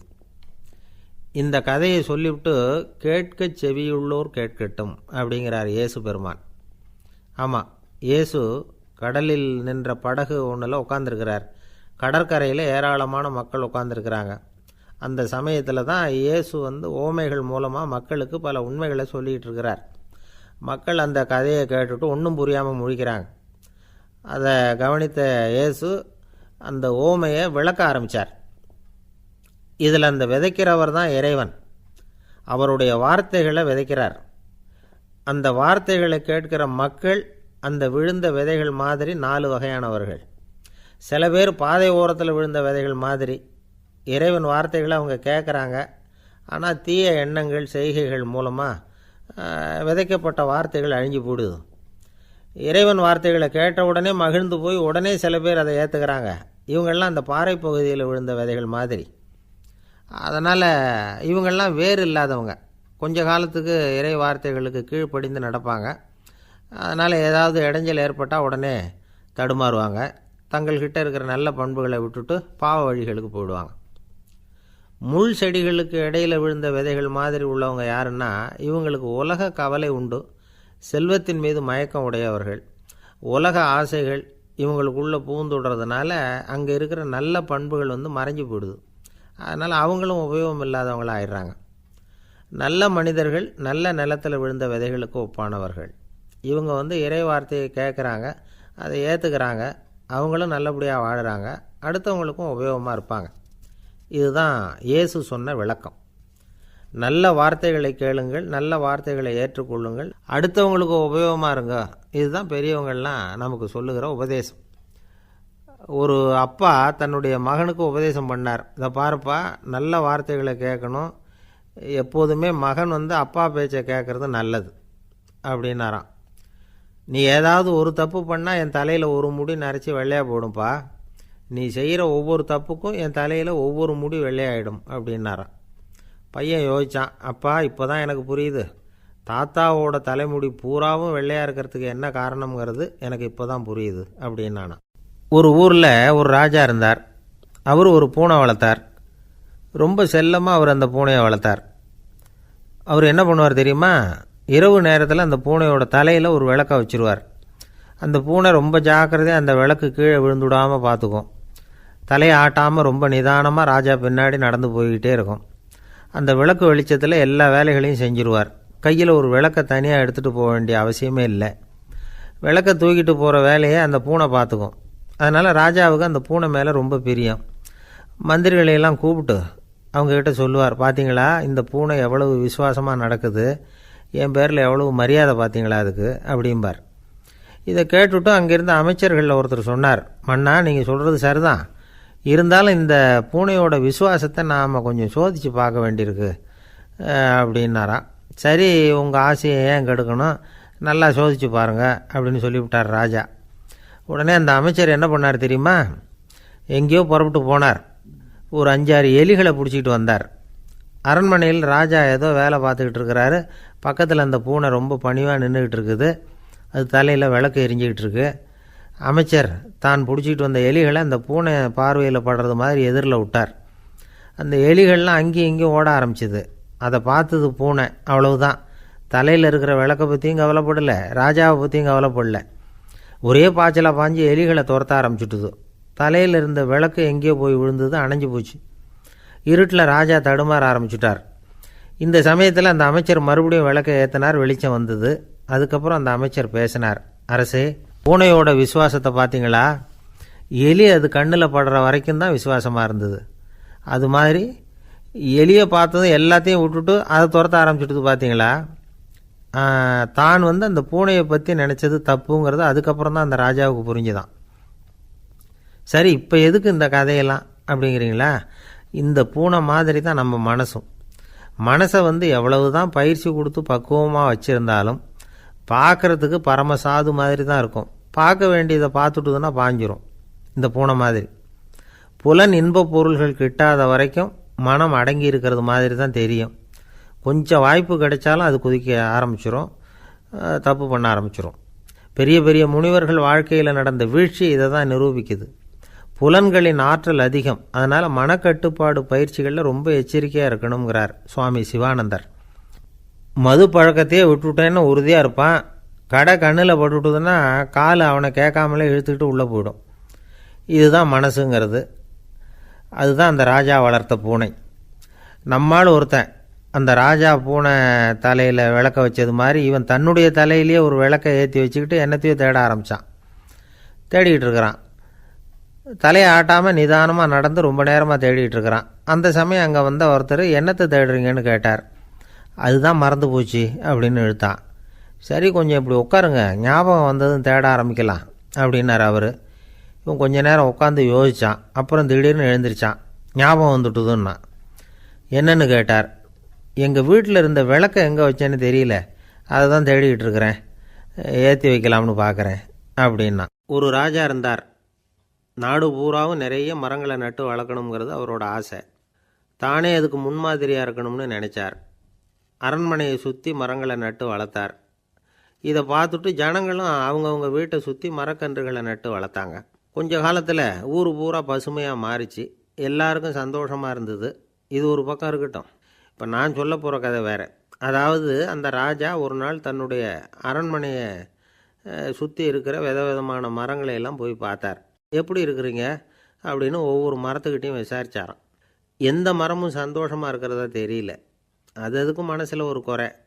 முதல்ல ஆலமரத்துக்கிட்ட போனார். அது சொல்லிச்சு, மண்ணா, நான் நல்லா பெருசாக வளர்ந்துருக்கிறேன், அடர்த்தியாக இருக்கிறேன், கிளையெல்லாம் 4 பக்கமும் நல்லா படர்ந்து தான் இருக்குது, இருந்தாலும் எந்த பிரயோஜனமும் இருக்கிறதா தெரியல எனக்கு. என்னுடைய பழம்லாம் ரொம்ப சின்னதாக இருக்குது, என் கண்ணுக்கு சரியாக புறப்பட மாட்டேங்குது. நான் இருக்கிற சைஸுக்கு என்னுடைய கிளையில் இருக்கிற பழம்லாம் எவ்வளோ பெருசாக இருக்கணும், அது இத்தினூண்டு இருக்கிறது எனக்கு பெரிய அவமானமாக இருக்குது. இப்படி இங்கே நின்றுக்கிட்டு இருக்கிறதே ரொம்ப கூச்சமாக இருக்குது. ஒரு நல்ல புயல் வந்ததுன்னா பேசாமல் சாஞ்சு விடலாமான்னு பார்க்குறேன் அப்படின்னு புலம்புது ஆலமரம். சரி இருக்கட்டும்னு நினச்சிக்கிட்டு ராஜா அடுத்தபடியாக ஒரு அத்தி மரத்துக்கிட்ட போனார். அதுவும் புலம்ப ஆரம்பிச்சுட்டுது. நான் கூட பெரிய மரம் தான், இல்லை இலையெல்லாம் அழகாக தான் இருக்குது, பழம் அழகாக இருக்குது, இருந்தாலும் உள்ள விஷயம் இல்லையே, அத்தி பழத்தை புட்டு பார்த்தா அத்தனையும் சொத்தை அப்படின்னு பழமொழியே உண்டாயிட்டுதே. இப்படி ஒரு கெட்ட பேரோடு நான் இருக்கணுமா அப்படின்னு புலம்புது அது. சரி இது இருக்கட்டும் அப்படின்னு சொல்லி அடுத்தபடியாக வேப்ப மரத்துக்கிட்ட போனார். அது தன்னுடைய வேதனையை வெளியிட்டது. எனக்கு எவ்வளவோ மருத்துவ குணங்கள்லாம் இருக்கிறதா சொல்லிக்கிறாங்க, இருந்தாலும் என்ன பிரயோஜனம்? என்னுடைய பழத்தை மனிதர்கள் யாரும் விரும்பி சாப்பிட்றது இல்லையே அப்படின்னுது. ராஜா அடுத்தாப்புல இருந்த ஒரு பனை மரத்துக்கிட்ட போனார். நான் நல்லா உயரமாக தான் வளர்ந்துருக்கிறேன், மற்ற மரங்கள்லாம் என்னை வந்து அண்ணாந்து தான் பார்க்கணும், இருந்தாலும் என்கிட்ட நிழலுக்காக யாரும் வந்து ஒதுங்கிறது இல்லையே அப்படின்னுது. என்ன இது எல்லா மரமும் இப்படி திருப்தி இல்லாமல் இருந்துக்கிட்டு இருக்குதே அப்படின்னு நினச்சிக்கிட்டே ராஜா அடுத்தபடியாக அங்கே இருந்த ஒரு பைன் மரத்துக்கிட்ட போனார். அழகாக உயரமாக பசுமையாக தான் இருந்தது, ஆனால் பழமோ பூவோ கிடையாது. அதை நினச்சி அது வருத்தப்பட்டுக்கிட்டு இருக்குது. ஓக் மரம் அது ஒன்று நின்றுட்டு இருந்தது. அது என்ன சொல்லிச்சுன்னா, இலை உதிர் காலத்தில் என் மேலே இருக்கிற எல்லா இலைகளும் உதிர்ந்து போடுது, முடி கொட்டின மனிதர்கள் மாதிரி மொட்டையாக நான் நிற்க வேண்டியிருக்குது, என்ன வாழ்க்கை இது அப்படின்னு சொல்லி அழுத்துக்கிட்டது. சரி புளிய மரம் என்ன சொல்லுது பார்ப்போம்னு அதுக்கிட்ட போனால், என்னுடைய நிழலில் யாருமே தங்க மாட்டாங்க, உடம்புக்கு சூடுன்னு ஒதுங்கி போயிடுவாங்க, அடிமரத்தை பார்த்திங்கன்னா பட்டையெல்லாம் உறிஞ்சி பார்க்குறதுக்கே கேவலமாக இருப்பேன் அப்படின்னுது அது. முருங்கை மரம் என்ன சொல்லிச்சு தெரியுமா, என்னுடைய இலை காயெல்லாம் சாப்பிட்றவங்களுக்கு சத்து கொடுக்கறது வாசம்தான், ஆனால் என் உடம்புல சத்தே கிடையாது, கொஞ்சம் வேகமாக காற்று அடிச்சதுன்னா முறிஞ்சி விழுந்துடுறேன், என்ன வாழ்க்கை இது அப்படின்னு சொல்லி அது வருத்தப்பட்டது.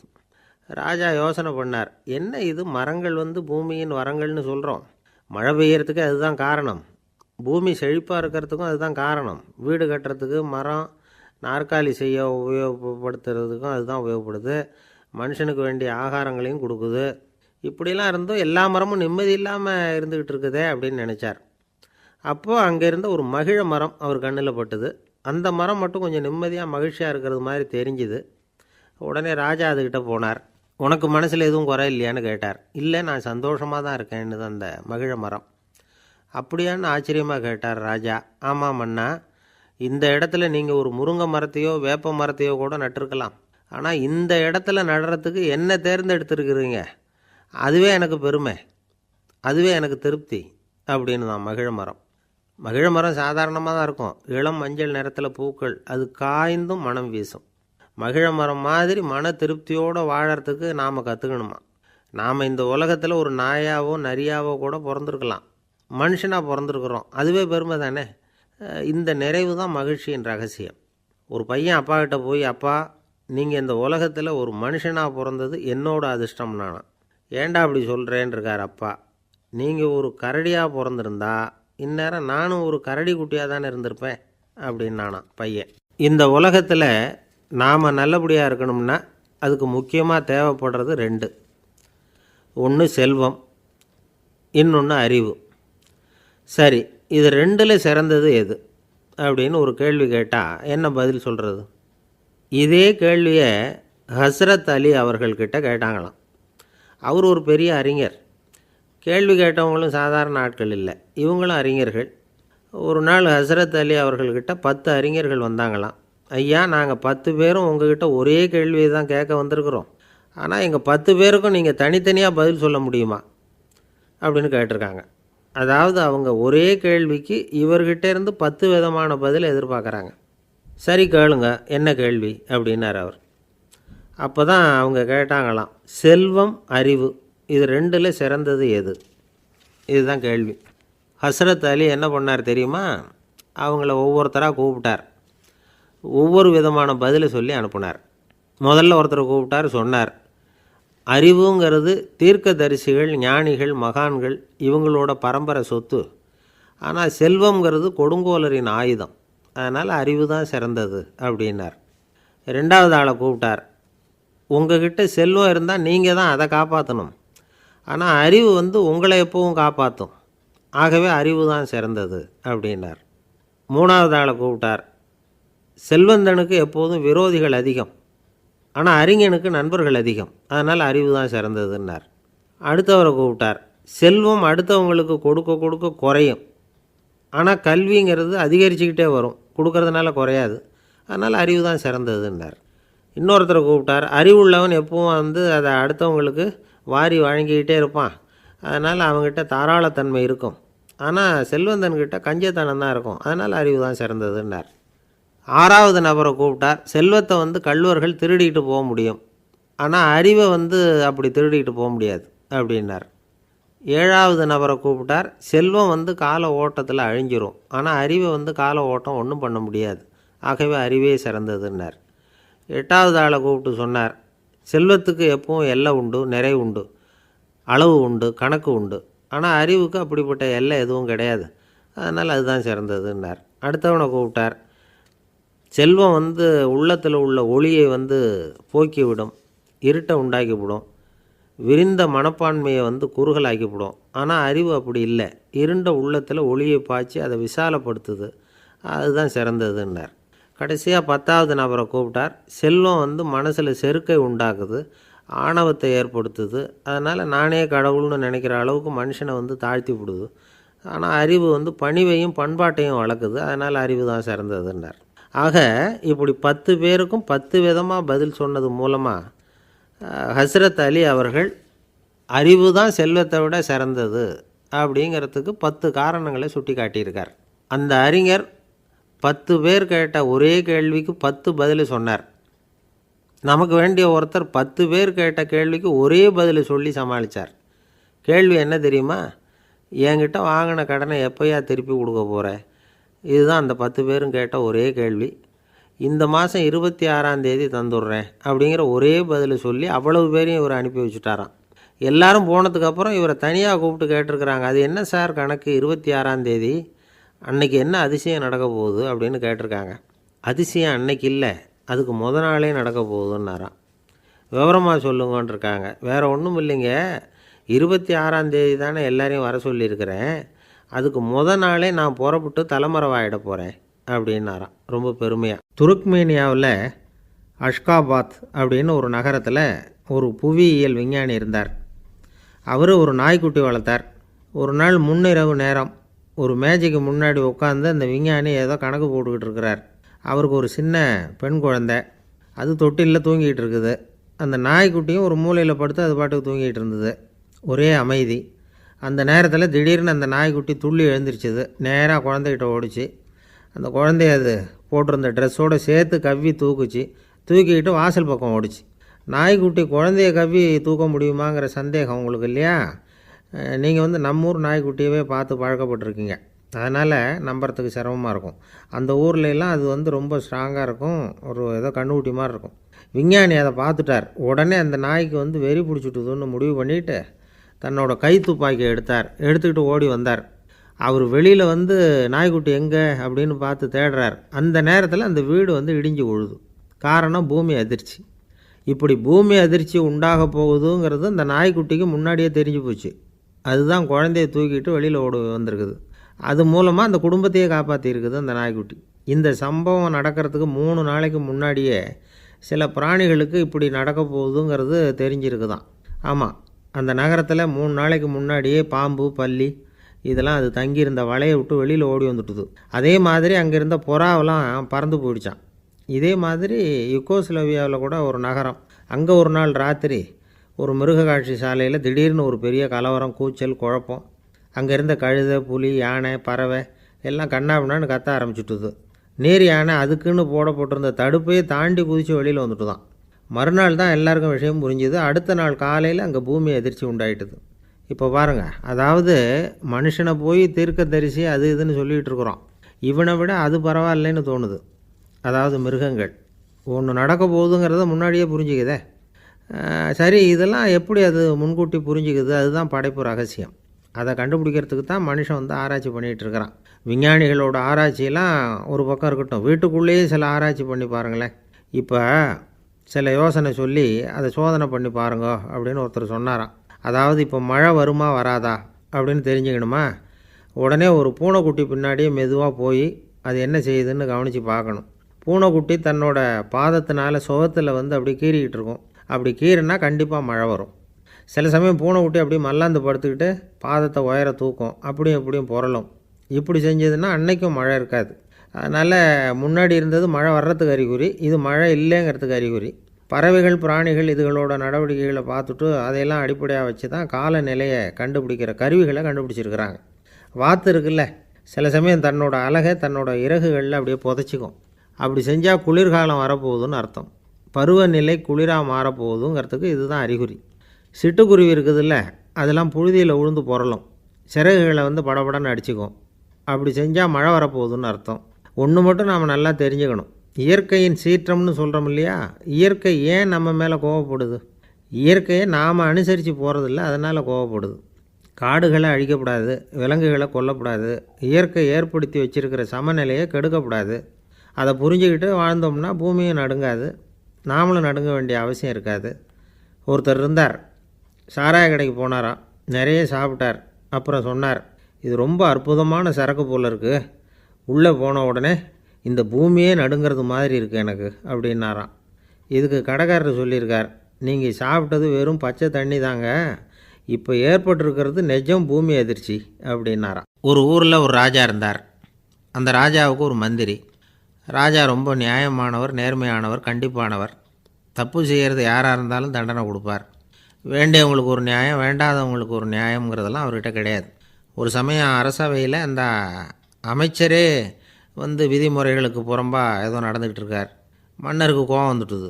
உடனே அந்த அமைச்சரை கிட்டத்தில் கூப்பிட்டு அவர் கன்னத்தில் ஓங்கி ஒரு அறை கொடுத்துட்டாராம். உடனே அந்த அமைச்சர் என்ன பண்ணார் தெரியுமா, நேராக போனார், அங்கே நின்றுக்கிட்டு இருந்த இன்னொருத்தர் கன்னத்தில் ஓங்கி அரைஞ்சார். அறை வாங்கினவர் திகைச்சு போயிட்டார். இவர் ஏன் நம்மளை வந்து அரைகிறார் அப்படின்னு யோசனை பண்ணார். மன்னரும் திகைச்சு போயிட்டார்.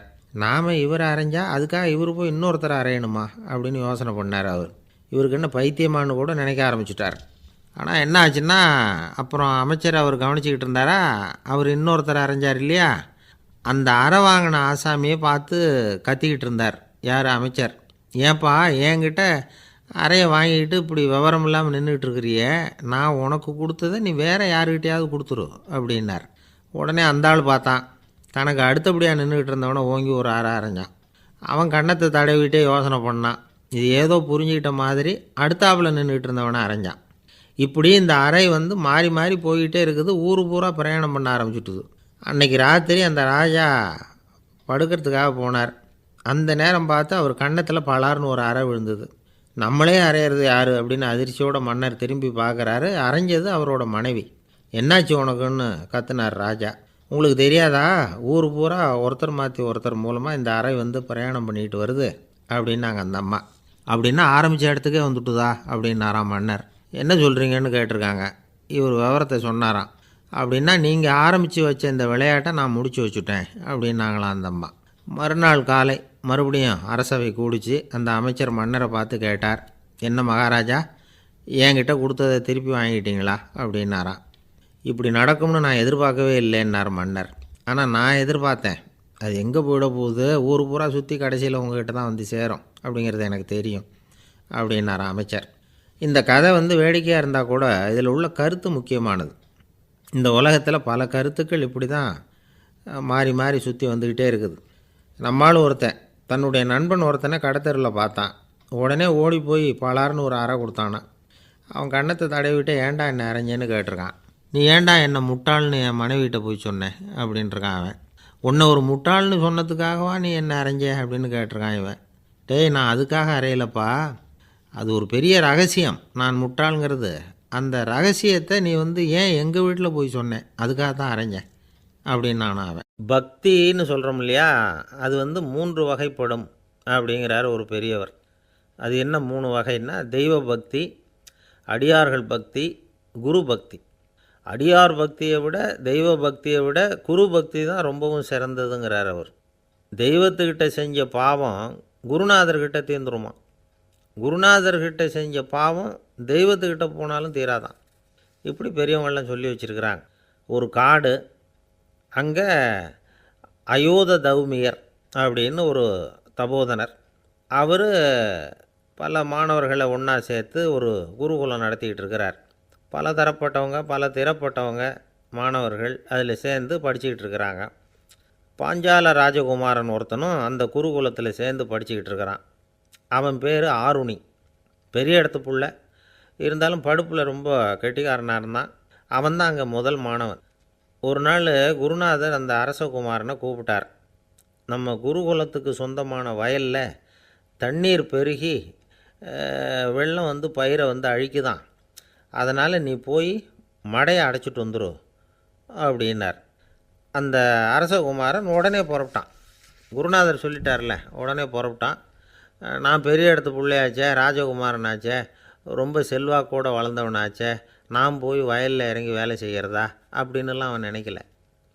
குருநாதர் கட்டளையை நிறைவேற்ற வேண்டியது நம்ம கடமை அப்படின்னு நினச்சான். உடனே ஒரு மண்வெட்டியை தூக்கி தோளில் வச்சுக்கிட்டு புறப்பட்டு போயிட்டான். வயலுக்கு போனான். பார்த்தான், தண்ணி கரையை உடச்சிக்கிட்டு வயலுக்குள்ளே ஏகமாக பாஞ்சிக்கிட்டு இருக்குது. இவன் மண்வெட்டியால் களிமண்ணை புல்லோடு சேர்த்து புல் பற்ற மாதிரி வெட்டி வெட்டி போட்டான். இருந்தாலும் மடையை அடைக்க முடியல. தண்ணி அதை மீறி வந்துக்கிட்டே இருக்குது. தண்ணி வேகமாக வயலுக்குள்ளே போய்கிட்டே இருக்குது. போடுற பத்தையெல்லாம் கரைஞ்சி கரைஞ்சி போயிட்டுருக்கு. இருந்தாலும் இவன் தன்னுடைய முயற்சியை கைவிடலை. வெட்டி வெட்டி போட்டுக்கிட்டே இருக்கிறான். காலையில் அங்கே போனவன் சாயந்தரம் வரைக்கும் இப்படி செஞ்சுக்கிட்டு இருக்கிறான். உடம்பும் மனசும் ரொம்பவும் சோர்ந்து போச்சு. இருந்தாலும் குருநாதர் இட்ட கட்டளையை நிறைவேற்றாமல் இருக்கிறோமேங்கிற ஒரு குறை அவனுக்கு இருக்குது. குரு கட்டளையை நிறைவேற்றாத நான் இன்னமும் இருக்கணுமா அப்படின்னு யோசனை பண்ண ஆரம்பிச்சிட்டான். என்ன செய்யலாம்னு பார்த்தான்.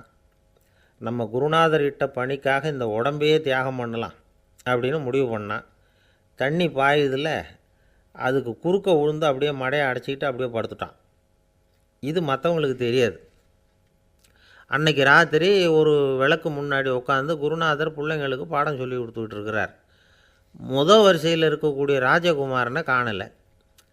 நம்ம ஆருணி எங்கே போனா அப்படின்னு சொல்லி மற்ற மாணவர்களை விசாரித்தார்.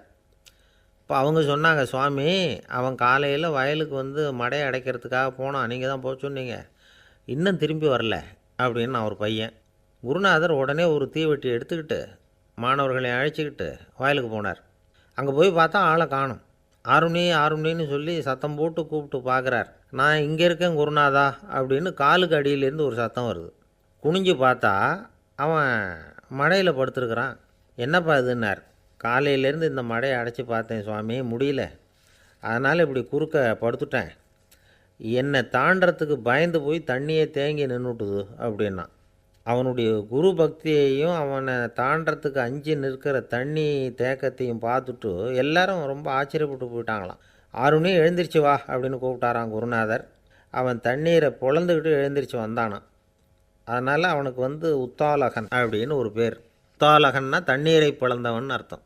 அந்த உத்தாலகன் மாதிரி இந்த காலத்து மாணவர்களுக்கும் குரு பக்தி வேணும் அப்படின்னு சொன்னோம் ஒரு பள்ளிக்கூடத்தில். உடனே நிறைய மாணவர்கள் எழுந்திரிச்சு நின்னாங்க. சார், நீங்கள் எங்களை இன்னமும் சரியாக புரிஞ்சுக்கலன்னு நினைக்கிறோம். அன்னைக்காவது ஒருத்தன் அப்படி இருந்தான், இன்றைக்கி ஏகப்பட்ட உத்தாலகர்கள் இருக்கிறோம். எங்கள் வாத்தியார் கட்டளை இட்டால் இப்போவே அது மாதிரி வயலுக்கு போய் மடையில் குறுக்கப்படுத்துக்கிறதுக்கு இந்த வகுப்பில் உள்ள அத்தனை பேரும் தயாராக இருக்கிறோம் அப்படின்னாங்க. அப்படியா அப்படின்னு சொல்லி கேட்டோம் ரொம்ப சந்தோஷமாக. ஒருத்தன் ரொம்ப அடக்கமாக எழுந்திரிச்சான். அப்புறம் சொன்னான், ஆமாம் சார், வகுப்பில் இவர் நடத்துகிற பாடத்தை கேட்டுக்கிட்டு இருக்கிறத விட பேசாமல் போய் மடையில் படுத்துடுறது ஒன்றும் கஷ்டமான காரியமாக இருக்காது. அதனால தான் எல்லோரும் அங்கே போகிறேன்னு சொல்கிறோம் அப்படிங்கிறான். ஒரு இலக்கிய கூட்டம் ஏற்பாடு பண்ணியிருக்கிறோம், நீங்கள் அவசியம் அதில் பேசணும் அப்படின்னு கேட்டுக்கிட்டார் ஒருத்தர். வேணாங்க, 4 பேருக்கு முன்னாடி நிற்கிறதுனா எனக்கு ரொம்ப கூச்சமாக இருக்கும் அப்படின்னாரு இவர். ஏன் சார் இன்னமும் குழந்த மாதிரி கூச்சப்படுறீங்களே அப்படின்னார் அவர். அவரை ஒரு மாதிரியாக சமாளித்து அனுப்பி வச்சுட்டு அதுக்கப்புறம் அதை பற்றி இவர் யோசித்து பார்த்துருக்கார். சில நிபுணர்கள் எழுதியிருக்கிறத படித்தும் பார்த்துருக்கிறார். மனோதத்துவ நிபுணர்கள் என்ன சொல்கிறாங்க தெரியுமா? 10லேருந்து 20% குழந்தைகள் பிறக்கிறப்பவே கூச்ச சுபாவம் கொண்டதாக தான் இருக்குதான். ஒரு தாத்தா தன்னோட பேர பிள்ளைய ஆசையாக கூப்பிடுறார் விளையாட்டு காட்ட, அதை அழுதுகிட்டு ஓடி போகுது. ஒரு அம்மா தன்னோட பிள்ளைய பள்ளிக்கூடத்தில் சேர்க்கறதுக்காக கூப்பிட்டுக்கிட்டு போகிறாங்க. அந்த புள்ள அம்மாவோட முந்தானையில் ஒளிஞ்சிக்கிட்டு வெளில வரமாட்டேங்குது. இவங்களையெல்லாம் எப்படி சமாளிக்கிறது? குழந்தைகளோட கூச்ச சுபாவத்தை போக்குறது எப்படி? இதுக்கு நிபுணர்கள் சில யோசனைகளை சொல்லியிருக்கிறாங்க. மற்றவங்களுக்கு முன்னாடி என் பையனுக்கு கூச்சம் ரொம்ப அதிகம் சார், மற்றவங்க பார்த்தா ரொம்ப வெக்கப்படுறான், இப்படி சொல்கிற அப்பாக்கள் உண்டு. என் பையன் புது மனுஷாலை பார்த்தா அட்டையாக ஒட்டிக்குவான் சார் அப்படின்னு சொல்கிற அப்பாக்களும் உண்டு. இப்படிலாம் குழந்தைகளுக்கு முத்திரை குத்துறது ரொம்ப தப்பான். புதுசாக யாராவது வீட்டுக்கு வந்தால் குழந்தை தானாக தன்னோட கூச்சத்தையும் பயத்தையும் போக்கிக்கிட்டு சகஜமாக மாறி வர்றதுக்கு வாய்ப்பு கொடுக்கணுமா. ஒரு கூட்டத்துக்கோ அல்லது சொந்தக்காரங்க கல்யாணத்துக்கோ குழந்தைய அழைச்சிட்டு போகிறீங்க, அங்கே போய் கட்டாயப்படுத்தி குழந்தைய மற்றவங்க கிட்ட பேச சொல்லக்கூடாது. சில சமயம் குழந்தை தானாக தன்னுடைய கூச்ச சுபாவத்தை விட்டு பேசுகிறதுக்கு முன் வந்தால் அதை பாராட்டணும். குழந்தை கலகலப்பு இல்லாமல் மௌனமாக இருந்ததுன்னா அதையும் கண்டுக்கக்கூடாது. குழந்தை பேச ஆரம்பித்தா அதை ஆர்வத்தோடு கவனிக்க தெரியணும். கலந்து உரையாடுற பழக்கத்தை வீட்லேயே ஆரம்பிக்கலாம். கேட்டதுக்கு பதில் சொல் அப்படின்னு நீங்கள் அதிகாரம் பண்ணிகிட்டு இருக்கக்கூடாது. அது குழந்தைக்கு பேசுகிற சந்தர்ப்பத்தை குறைச்சிருமா. இப்போ நாம் அதிகாரம் பண்ணால் கேலி செய்கிற பழக்கம் குழந்தைகளை ரொம்ப பாதிச்சிருமா. பெரியவங்களானதுக்கு அப்புறமும் சில பேர் கூச்சத்தோடவும் பயத்தோடவும் இருக்கிறதுக்கு இதுதான் காரணம். சின்ன வயசில் அவங்கெல்லாம் ஏதாவது கேலிக்கு ஆளாகி இருப்பாங்க. ரெண்டாவது குழந்தை மூத்த குழந்தைய கேலிக்கு ஆளாகிற சந்தர்ப்பங்களை கண்டு கேலி பண்ணினா அது இளம் நெஞ்சங்களை விட்டு நீங்கிறதே இல்லையா. எப்பவும் குழந்தையோட நடை உடை பாவனைகளை பற்றி சொல்லிக்கிட்டே இருக்கக்கூடாதான். அதுவே கூச்ச சுபாவத்தை கொண்டுட்டு வந்துடுமா. அப்பா எங்கேன்னு யாராவது கேட்டால் இது மாதிரி இன்ன காரியத்துக்காக வெளியில் போயிருக்கார், இத்தனை மணிக்கு திரும்பி வருவார் அப்படின்னு சொல்கிற அளவுக்கு குழந்தைகளை பழக்கப்படுத்தி வைக்கணும். ஃபோன்லேயே யாராவது விசாரித்தா கூட இது மாதிரி பதில் சொல்லு அப்படின்னு சொல்லணும். சின்ன சின்ன மீட்டிங்கில் 4 வார்த்தை பேச தயார் பண்ணலாம். ஒரு கடையிலையோ அல்லது ஹோட்டல்லையோ ஏதாவது விவரம் கேட்கணும்னா உங்கள் குழந்தைய தைரியமாக அனுப்புங்க. குழந்தைகள் பணிவாகவும் பொறுமையாகவும் விவரம் கேட்குறப்போ கூச்ச சுபாவம் தானாக போயிடும். சின்ன வயசுலேயே இப்படிலாம் பழக்கப்படுத்தினா தான் வருங்காலத்தில் தைரியமாக இந்த சமுதாயத்தில் வாழ முடியும். இல்லைன்னா 60 வயசுலேயும் அடுப்பங்கரையை விட்டு வெளில வர்றதுக்கு கூச்சப்பட்டுக்கிட்டு தான் இருக்க வேண்டியிருக்கும். இந்த காலத்து பிள்ளைங்க எவ்வளவோ பரவாயில்ல, எதுக்கும் தயங்குறதில்ல, கூச்சப்படுறதில்ல. ஒரு அம்மா அடுப்பங்கரையிலேருந்து சத்தம் போட்டாங்க, டேய் ராமு, தயவு பண்ணி அந்த டிவியை நிறுத்துறா, அந்த பெண்ணோட குரல் மகா மோசம், அடுப்பங்கரையில் இருக்கிற என்னாலேயே அதை சகிச்சிக்க முடியல அப்படின்னாங்களாம். உடனே பையன் கொஞ்சம் கூட தயங்காமல் பதில்